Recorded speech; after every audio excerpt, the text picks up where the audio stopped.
So in this video, I will walk you through how to choose the right hoop for your project and show you step by step how to attach it properly for clean, consistent stitching results.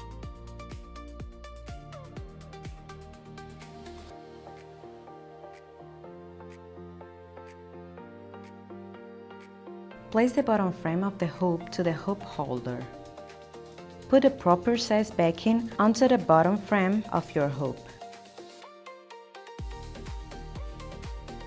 Place the desired fabric onto the hoop holder and tighten it securely using the two side bars. Align the magnetic top frame over the fabric and let the magnets snap into place. Smooth the fabric so it is flat and secure without stretching it.